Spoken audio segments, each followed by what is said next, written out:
우리 주 예수 그리스도께 존귀와 영광을 주셔서 교회를 아버지의 기쁨과 영광 삼으신 하나님, 존귀와 찬양과 영광을 받으시옵소서. 하나님의 긍휼하심과 택하심을 입고 주님의 나라와 영광으로 부름받은 존귀한 백성들이 우리 하나님 아버지께 경배와 감사와 찬양을 드리려고 언약의 자손들을 데리고 하나님의 면전에 서 있습니다. 주님의 교회를 주님의 영광의 면전으로 부르셔서 주의 영광의 면전에서 주님의 음성을 듣게 하시고 주님을 기뻐하며 찬양하는 복을 주시고 주님의 상에서 주님께서 기뻐하신 백성들과 함께 먹고 마시는 하늘의 교제를 누리게 하시오니 참으로 감사를 드립니다. 오늘도 주님께서 기뻐하신 백성들 중에 친히 임하셔서 하늘의 영광을 나타내시옵고 하늘의 평안을 주시옵고 주님의 교회 경배와 감사와 찬양을 통해서 하나님께서 세세 뭉토록 존귀와 찬양과 영광을 받으시옵소서. 예수 그리스도의 이름으로 감사하며 기도하옵나이다. 아멘. 흑암과 죽음의 그늘이 앉은 어둠의 백성들에게 온 세상에 하나님과 함께하는 참다운 평화와 안식을 주시려고 하나님께서 온 세상에 구주로 아들을 보내셨나이다. 이제 우리를 이 아들의 생명과 영광으로 비추셔서 교회를 위해서 함께 죽고 함께 살리시고 함께 하늘에 앉히셔서 이 땅의 모든 사람들에게 하나님의 자비하심을 증거하고 찬양하는 주님의 나라와 백성 삼으셨으니 참으로 감사를 드립니다. 하나님께서 세상을 구원하시는 크신 긍휼로 아들을 보내신 이 큰 구원의 날에 교회가 아버지의 면전에서 아버지의 음성을 듣고 그 뜻을 이루기 위해서 이처럼 함께 모였습니다. 오늘도 몸을 내어주신 주님의 영광을 교회 중에 새롭게 비추셔서 주님 오시도록까지 우리의 생명을 다해서 주님의 몸의 봉사를 감당하는 복된 교회가 되게 하시고 만민에게 주님의 영광과 찬양과 기쁨이 되는 복된 교회가 되게 해주시옵소서. 예수 그리스도의 이름으로 감사하며 기도하옵나이다. 아멘.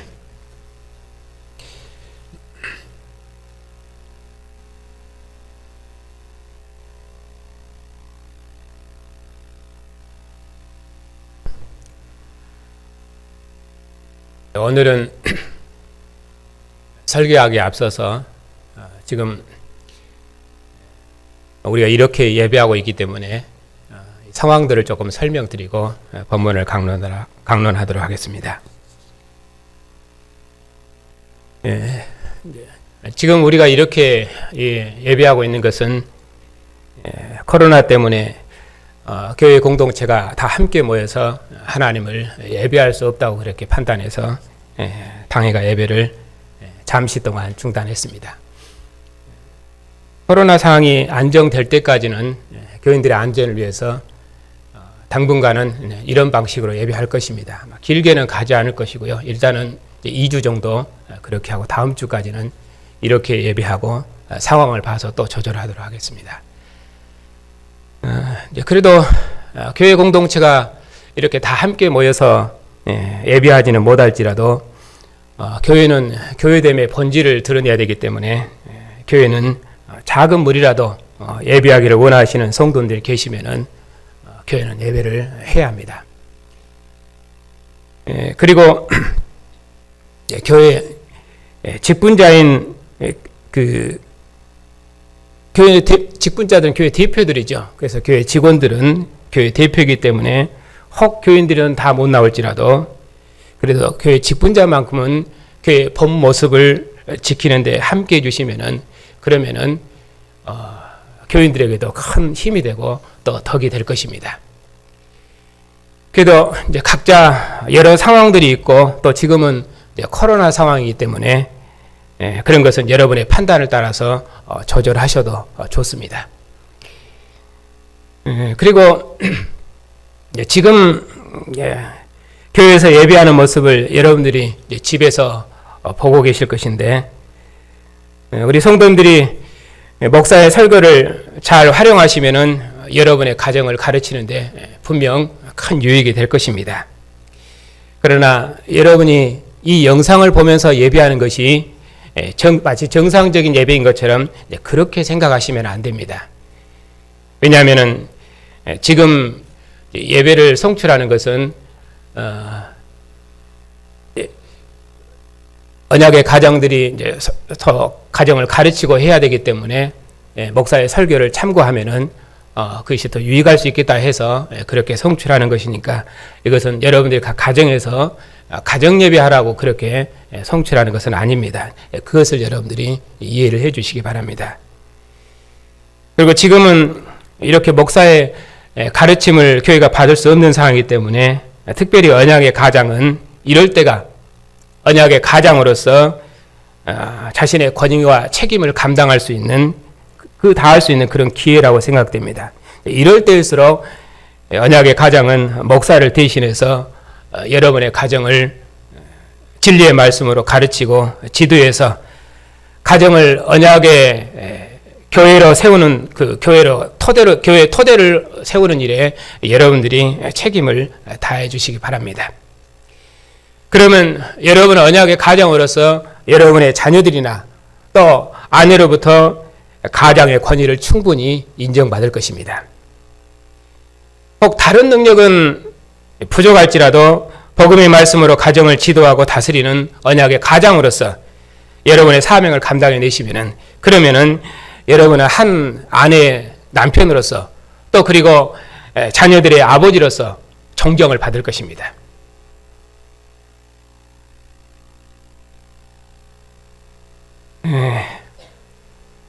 그리고 오늘 이렇게 성탄 감사 예배로 모인 것은 지난주에 성탄절이 있었지만은 성탄 감사 예배를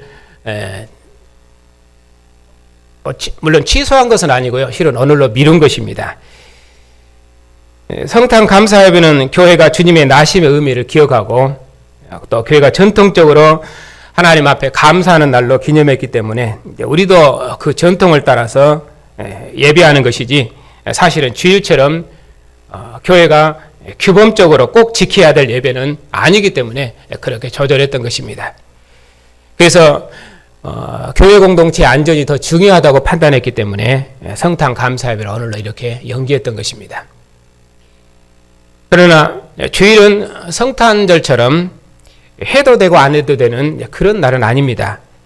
주님의 부활로 그리스도의 교회가 태동한 날을 기념해서 교회가 사도들의 규례를 따라서 교회가 모이고 있기 때문에 주일의 예배는 교회의 존립과 관계된 일이어서 그 어떤 경우에도 취소될 수 없는 그런 규범적인 예배일입니다.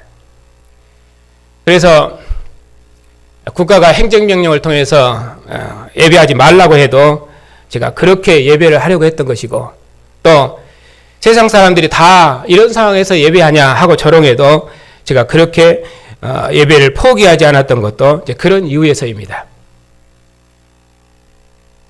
코로나 상황이 점점 나빠져서 교인들의 건강이 위협받는 상황을 무릅쓰고서라도 제가 그렇게 예배를 하려고 했던 것도 실은 예배가 교회의 전립과 관계된 그런 문제였기 때문에 그렇게 했던 것입니다.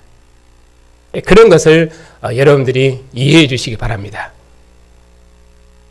혹 우리가 행정명령을 어겨서 박해를 받을지라도 또 우리가 예배하다가 코로나에 걸릴지라도 예배는 그 어떤 경우에도 양보할 수 없는 우리의 신앙 고백이기 때문입니다. 그래서 그렇게 했던 것입니다. 저는 국가의 행정명령이 국민의 생명을 보호하기 위한 조치라는 것도 압니다. 그래서 제가 방역 지침을 따르지 않겠다는 것도 아닙니다. 또 많은 성도들이 모이면은 감염 위험성이 높아진다는 것도 저도 아는 바입니다. 그리고 우리 성도님들의 건강을 제가 그 누구보다도 더 먼저 생각합니다.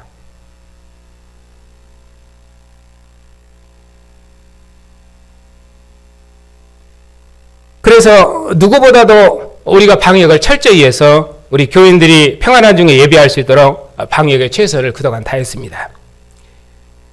그리고 교회 공동체가 함께 모여서 예배하기 위험하다고 판단되면 저는 지금처럼 또 예배를 조절할 것입니다. 그럼에도 우리 성도님들이 또 염려하시면은 그러면 또 조정할 수도 있습니다. 그러나 우리는 교회가 목표하는 바가 무엇인지, 또 우리가 끝까지 붙들어야 될 것이 무엇인지, 그것만큼은 여러분이 이제 확실히 붙들어 주셔야 됩니다. 그것이 제가 목사로서 여러분한테 바라는 바입니다. 여러분이 잘 아시는 것처럼 신앙고백에서 토대 위에 있는 교회사는 성찬이 있다 할지라도 사실은 성찬이 이미 의식화되어 버렸기 때문에 주님의 상에서 먹는다는 교회 공동체 언약 식사는 그들에게는 실은 의미가 없습니다. 오직 말씀 중심 교회이기 때문에 그들은 소위 비대면 예배가 가능합니다. 그래서 국가도 교회 언약 식사 없는 이 비대면 예배를 요청하는 것입니다. 그러나 성경은 비대면 예배라는 개념 자체가 없습니다. 예배는 언약 식사입니다.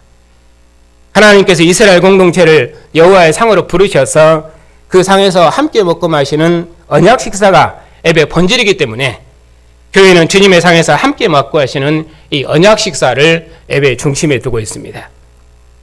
그래서 제가 그토록 애찬 공동체가 예배 공동체의 본질이다, 이것을 그렇게 말씀을 드렸던 것입니다. 여러분이 그 개념만 확실히 붙들어 주시면은, 그러면은 제가 더 바랄 것이 없습니다. 그리고 나머지는 소위 말해 판단의 기준이 조금씩 다르기 때문에 그것은 얼마든지 조절할 수 있는 문제입니다.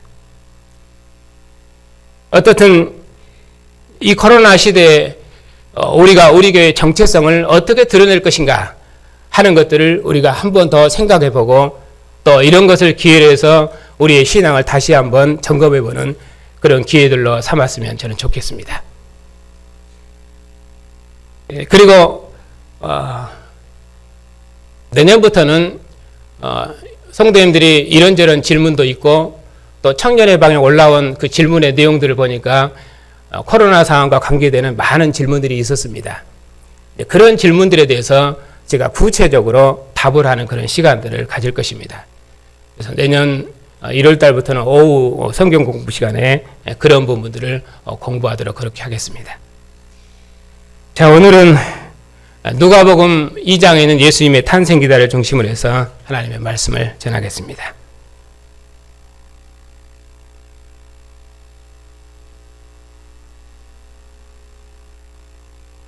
예수님의 탄생 기사는 마태복음 1장에도 있습니다. 본문을 강론하면서 마태복음에 있는 내용과 조금씩 비교하면서 설명을 하겠습니다. 오늘 본문은 크게 세 부분으로 나누어집니다. 1절부터 7절까지는 예수님께서 탄생하신 때와 장소에 대해서 얘기하고, 그리고 8절부터 14절까지는 천사들이 목자들에게 전한 큰 기쁨의 소식이 무엇인지 그것에 대해 설명하고, 그리고 15절부터 마지막 20절까지는 목자들의 증거와 그리고 사람들의 반응, 그리고 목자의 찬양, 이렇게 되어 있습니다.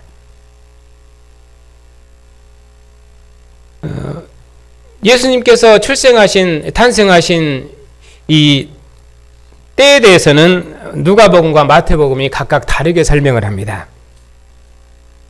마태복음은 헤롯 왕 때라고 말하지만은 누가복음은 로마 황제 가이사 아우구스토가 영을 내려 천하로 다 호적하라 했으니 이 호적은 구레네가 수레와 총독으로 되었을 때 처음 한 것이라, 이렇게 말씀하고 있습니다. 그러니까 로마 황제 가이사 아우구스토가 통치하고 있을 때, 그때 유대는 누가 통치하고 있었냐면 유대 지역은 구레네가 수레와 총독으로 있을 때 이렇게 말씀하고 있습니다.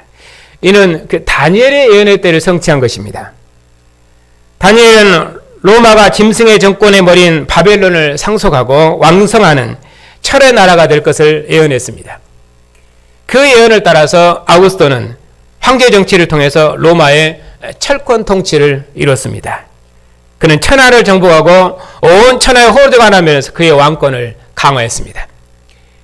세상을 로마의 권세 아래 복종하고 그 권세 아래 있을 때만은 평안을 얻었습니다.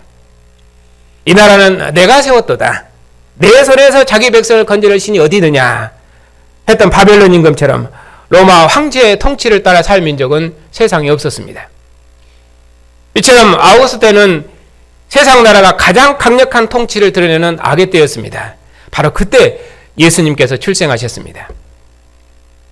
그때 유대 지역은 수리아에 주둔한 로마 총독의 관할지였습니다. 여기서 이제 수리아를 언급하는 것은 수리아는 성전을 더럽힌 북방 왕의 도읍지입니다. 그래서 아우구스도 정권이 하나님의 이름을 조롱한 가장 완악한 시대였다 하는 것을 지금 말하기 위해서입니다. 하나님의 구원 역사에서 하나님께서 자기 백성을 구원하기 위해서 세상 나라를 심판하실 때는 항상 세상 나라가 가장 악의 정체를 드러낼 때였습니다. 바로 그때 하나님의 전령인 가브리엘 천사가 와서 온 백성에게 미칠 큰 기쁨의 좋은 소식을 전했습니다. 영광의 하나님께서 교만한 세상 나라를 심판하시고 평화의 왕국을 세우시기 위해서 다윗의 동네에 그리스도를 보내셨다고 전했습니다.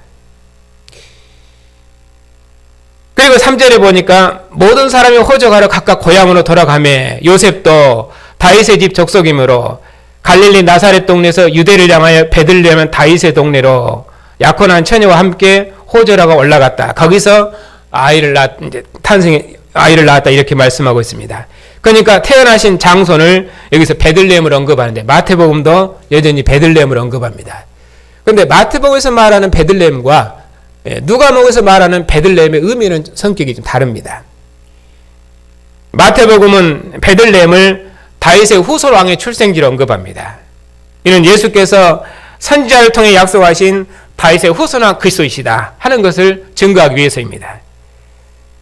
그래서 미가서 5장을 인용하는데 그 미가서 5장 2절에서는 유대 베들레헴을 작은 마을로 언급했습니다. 그런데 왜냐하면 멸망당한 다윗 왕의 고향 베들레헴은 철학이 그지없는 작은 마을에 불과했습니다. 그러나 이제 베들레헴은 작지 아니하도다 이렇게 바꿔서 인용을 합니다. 왜냐하면 하나님의 대권을 가지신 그리스도께서 베들레헴에서 태어나셨기 때문입니다. 그러니 베들레헴처럼 영광스러운 도성이 없습니다.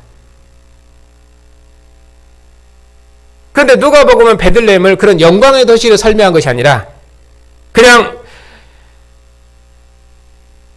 요셉이 호적하기 위해서 올라간 그 번적지로 올라갔다 이런 표현을 씁니다. 요셉도 다윗의 집 족속이므로 다윗의 동네 베들레헴으로 갔다 이런 말은 마태복음처럼 왕통을 강조하기보다는 그냥 호적하기 위해서 베들레헴으로 올라간 것입니다. 갈릴리 나사렛 사는 촌사람이 호적하기 위해서 베들레헴으로 간 것입니다. 이는 요셉의 비천함입니다. 그 요셉의 비천함을 강조한 것입니다. 본문은 온 천하에 호적하라는 이방왕의 명령과 지극히 가난한 촌사람 요셉을 대조합니다. 왕의 명령은 온 세상 사람을 이동하게 했지만은 그러나 갈릴리 나사렛 촌사람이 올라가는 것은 아무도 눈여겨 보는 사람이 없습니다. 요셉은 다윗의 집 족속이므로 왕통이었지만은 멸망해버린 다윗 왕조 후손이었기 때문에 다윗의 동네에 살지 못하고 저 변방 갈릴리에 살았습니다. 멸망해버린 다윗 왕조의 모습을 보는 것 같습니다. 그런 요셉이 다윗의 동네로 올라갔습니다. 그러나 요셉을 영접한 사람은 아무도 없었습니다. 정원한 마리아는 아이를 낳았지만은 머물 곳이 없어서 그 위에 누웠습니다. 이스라엘 왕이 나셨지만은 왕이 머물 곳은 비천한 말구이였습니다. 멸망해버린 비천한 다윗 왕조의 모습을 강조하고 있습니다. 그런데 하나님께서 여정의 비천함을 돌아보셨습니다. 마리아가 잉태의 소식을 듣고 큰 감격에 내 영혼이 주를 찬양하며 내 마음이 내 하나님 구주를 기뻐했다고 마리아는 크게 노래했습니다. 하나님께서 성령의 권능으로 마리아에게 임하셔서 마리아를 덮으셨고 그 위대한 일에 마리아가 순종했기 때문에 하나님께서 이 큰 일을 행하실 수 있었습니다. 마리아는 하나님께 은혜를 입은 복된 여인이었습니다. 이보다 큰 복이 어느 역사에 있겠습니까? 어둠과 죽음의 금이 앉은 자들에게 이제 하나님의 긍휼이 임했습니다. 하나님께서 아브라함을 긍휼히 여기시고 거룩한 언약을 기억하사 그 안에 사나에게 아들을 주었던 것처럼 마리아에게 아들을 주심으로 모든 의인들의 소망을 이루셨습니다. 이보다 더 큰 기쁨과 평화가 어디에 있겠습니까? 그러므로 이제 이 아들이 원수의 손에서 자기 백성을 건지시고 권세 있는 자의 손에서 비천한 자기 백성을 건져내실 것입니다. 이방의 압제 아래서 두려워하는 백성들에게 긍휼을 베푸셨으니 이제는 하나님의 긍휼이 대대로 있을 것입니다. 능하신 하나님께서 이 큰 일을 행하셨습니다.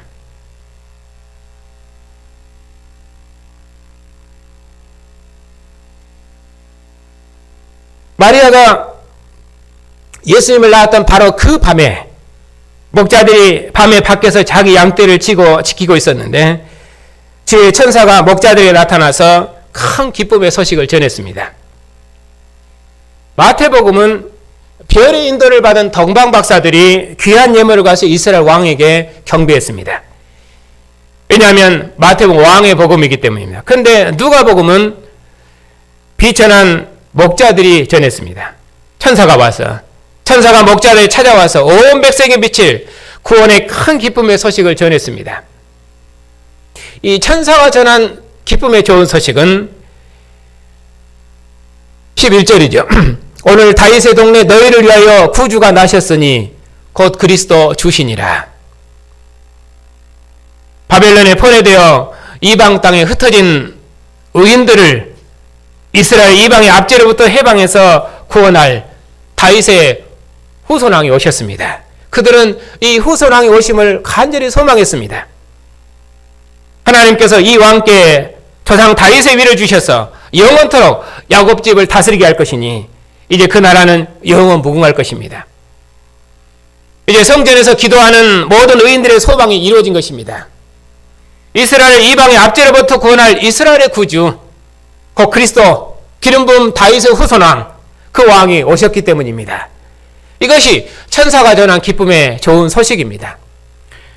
마리아가 천사로부터 내 몸에 다윗의 후손왕이 잉태됐다는 소식을 듣고 주를 찬양했던 것처럼 이 기쁨의 좋은 소식을 듣고 하늘의 천군 천사들도 다 함께 하나님을 찬송했습니다.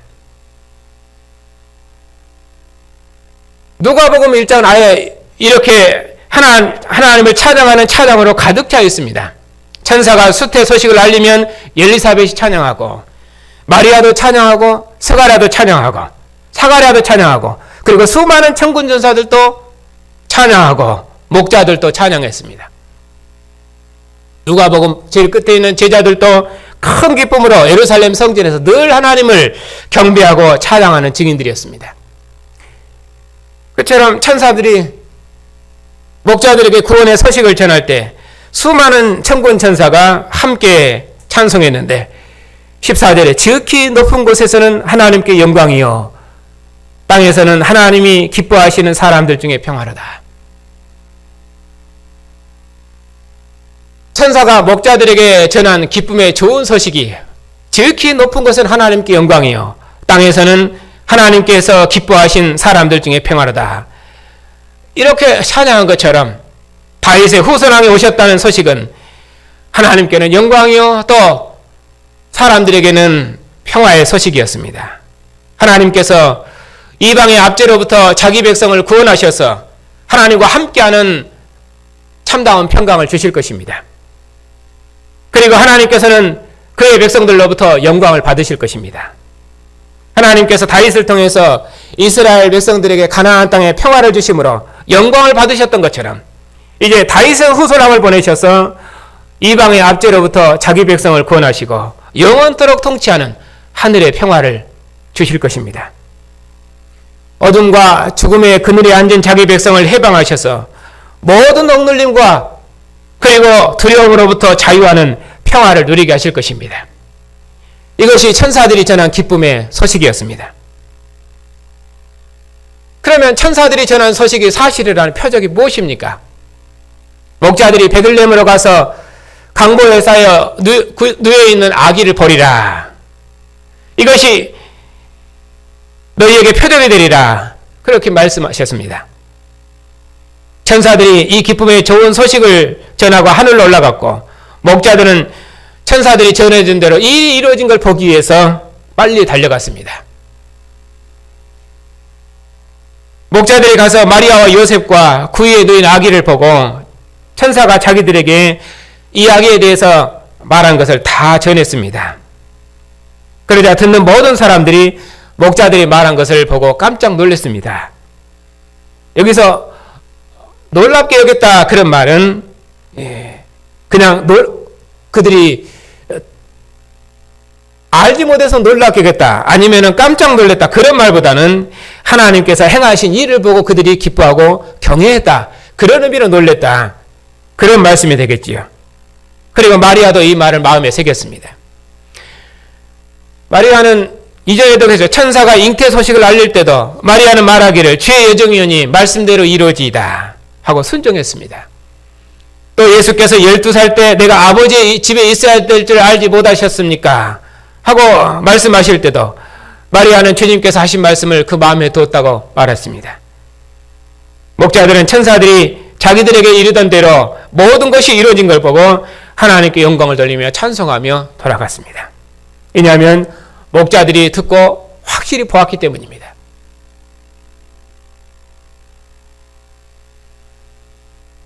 기쁨의 좋은 소식을 전하는 성도 여러분, 온 백성이 미칠 큰 기쁨의 좋은 소식은 먼저 비천한 목자들에게 임했습니다.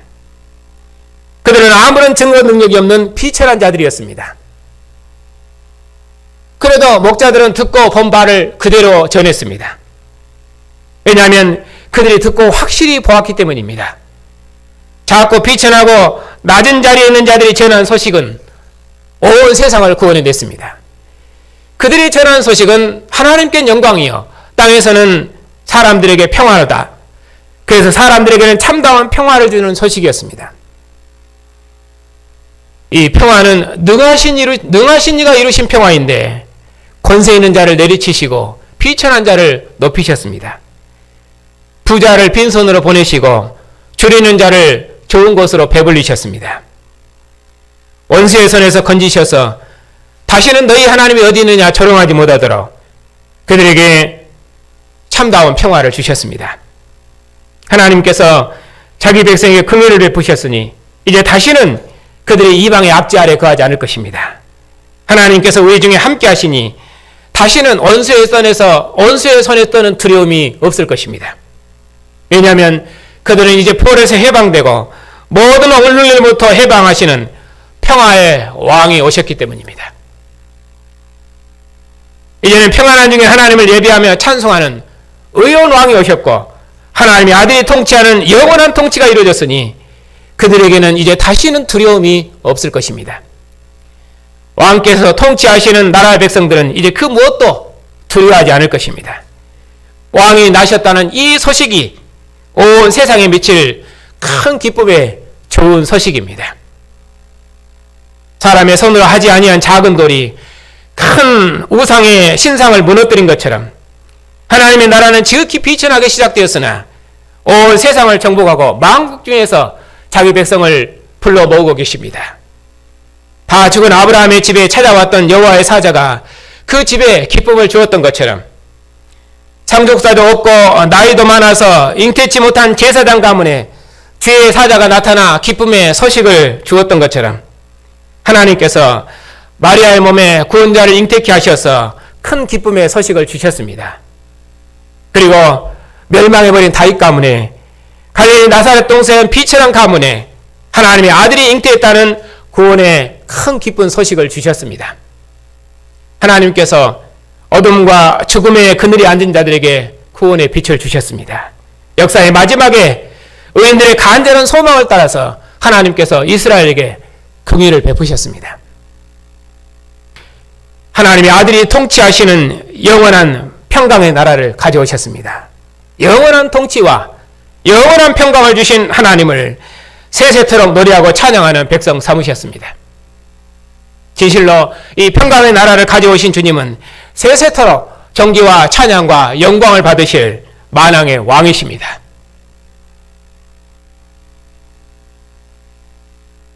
그런데 이 기쁨의 소식은 먼저 듣고 보았던 믿음의 증인들을 통해서 온 세상에 전파되었습니다. 언약 밖에 있어서 약속도 없고 소망도 없었던 비천한 우리 이방인들에게까지 이 구원의 소식이 전해졌습니다. 우리도 이 기쁨의 좋은 소식을 듣고 어둠과 죽음의 권세에서 해방되어서 주님의 나라 백성이 되는 참다운 평화를 얻었습니다. 이제 우리도 이 기쁨의 좋은 소식을 만민에게 전해서 만국을 우리 주와 그 그리스도의 나라로 구원하는 평화의 증인들이 되었습니다. 그런데 이 기쁨의 좋은 소식은 구약처럼 큰 나팔을 불고 전쟁의 승리를 통해서 얻어진 것이 아니었습니다. 예수께서는 불법자의 동류로 죽임을 당하셨지만은 아버지 저들을 사하여 주옵소서, 저들이 하는 것을 알지 못함입니다 하고 저들을 용서하셨습니다. 그리고 십자가 위에서도 아버지 내 영혼을 아버지 손에 부탁하나이다 하시며 오직 아버지만을 순종하시는 의인이셨습니다. 낙심해서 돌아가는 제자들에게 찾아오셔서 선지자처럼 거듭 성경을 가르쳐 주시며 함께 교제하셨습니다. 부활하신 후에 제자들을 찾아오셔서 평강을 선물하시고 손과 발을 보이시며 직접 만져보라 하시며 성경대로 살아나셨음을 확실히 보이셨습니다. 그리고 제자들의 마음을 열어 성경을 깨닫게 하시고 제자들을 부활하신 주님의 증인으로 파송하셨습니다. 우리가 부활하신 주님을 보았노라 하는 여자들의 증거는 아무 능력이 없었습니다. 사도들은 여인들의 말이 허탄한 듯 믿지 못했습니다. 왜냐하면 비천한 여인들의 증거였기 때문입니다.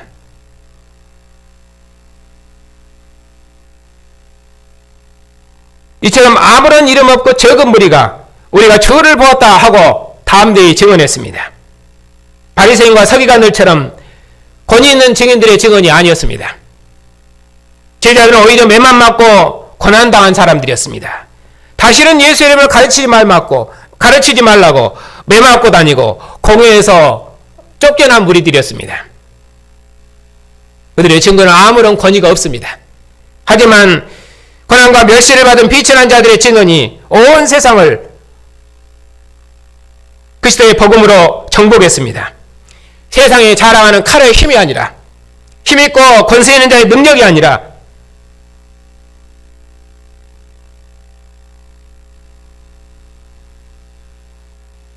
십자가의 복음이 온 세상을 그리스도의 나라로 구원했습니다.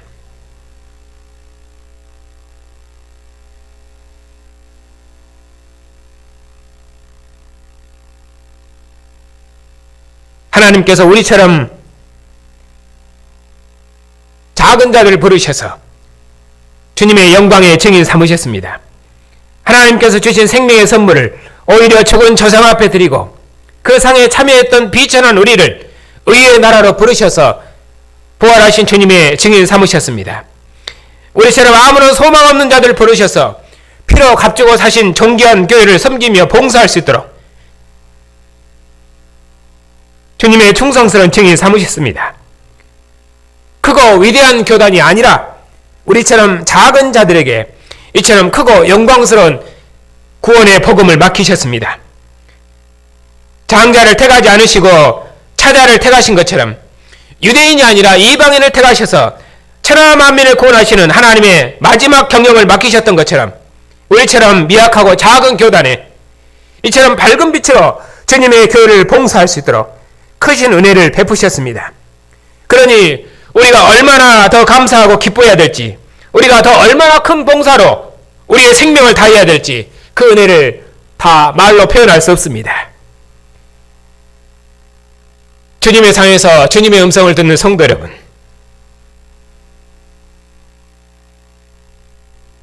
내 피와 내 살을 먹으라 하신 주님, 부유하신 자로서 가난하게 되셔서 자신의 몸을 내어주시고 비천한 육신의 몸을 입으신 주님께서 비천한 우리 죄인들을 사랑하셔서 우리로 주님의 상에서 먹게 하셨습니다.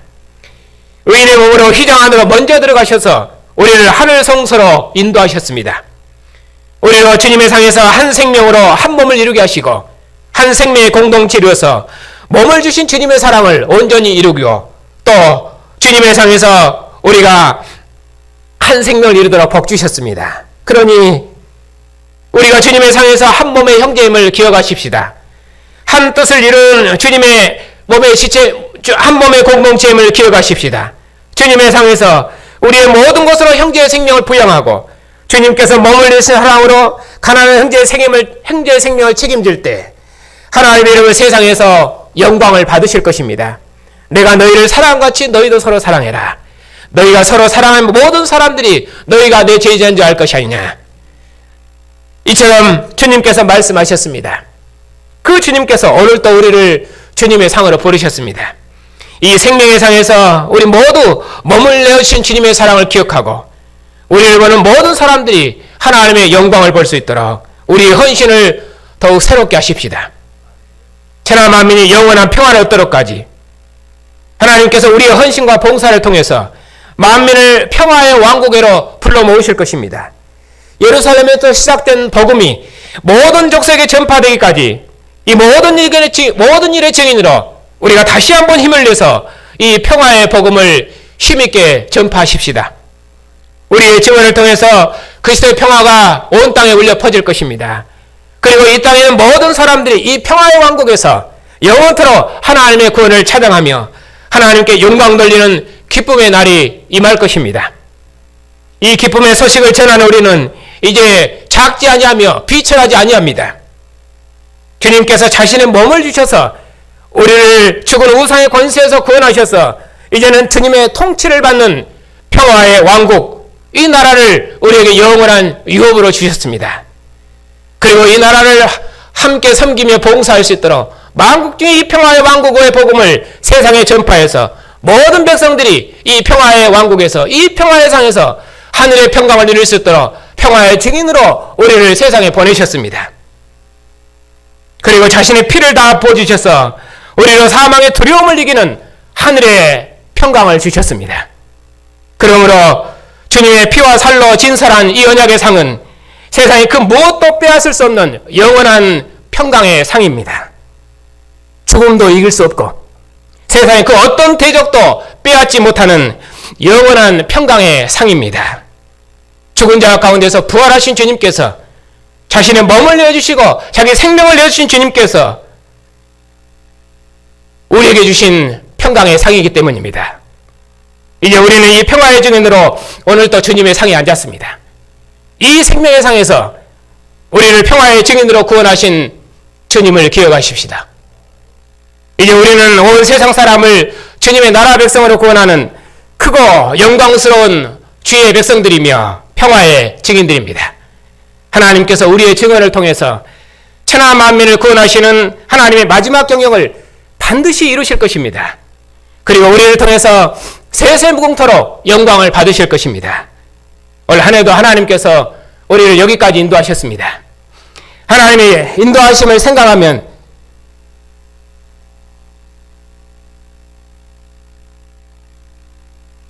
우리가 그 은혜를 말로 다 할 수 없습니다. 지난 한 해 동안 우리에게 많은 일이 있었지만은 그래도 우리가 여기까지 걸어올 수 있었던 것은 주님의 은혜입니다. 참으로 감사한 일입니다. 우리를 흑암과 죽음의 권세에서 구원하신 평강의 주님께서 내년에도 우리를 인도하실 줄 믿고 그 어떤 고난과 어려움에도 불구하고 지금보다 더 큰 헌신과 감사로 우리 함께 주님의 교회를 힘써 지키십시다.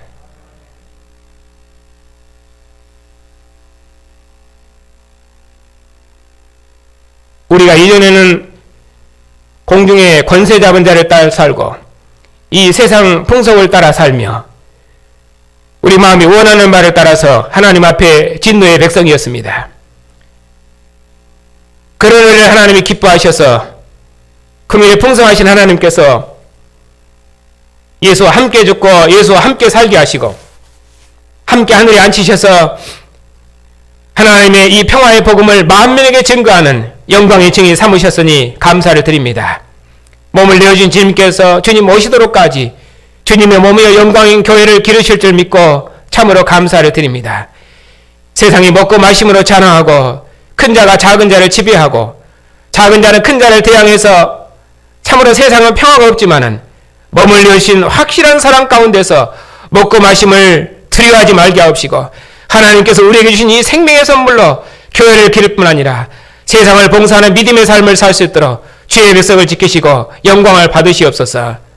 세상에 어려운 일이 많을지라도 의인의 기도를 들으시고 그 신원을 감찰하시오니 우리가 모든 기쁨 가운데서 감사와 찬미로 주께 감사하고 주님 오시도록까지 주님의 평강을 만민에게 전파해서 이 평강의 상에서 모든 어둠과 모든 두려움을 이기고 주님의 품 안에 있는 영원한 평강과 자유를 누리는 복된 교회가 다 될 수 있도록 주의 백성들의 믿음을 더욱 새롭게 주시옵소서. 예수님의 이름으로 감사하며 기도하옵나이다. 아멘.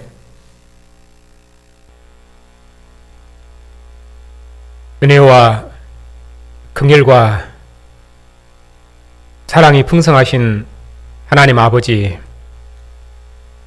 의인들의 소망을 따라서 말라버린 제사장 가문에 씨를 주시고 조상들의 언약을 따라서 백성을 긍휼히 여기시고 다윗의 집에 아내를 보내셔서 우리에게 하늘의 기쁨을 주시니 감사를 드립니다.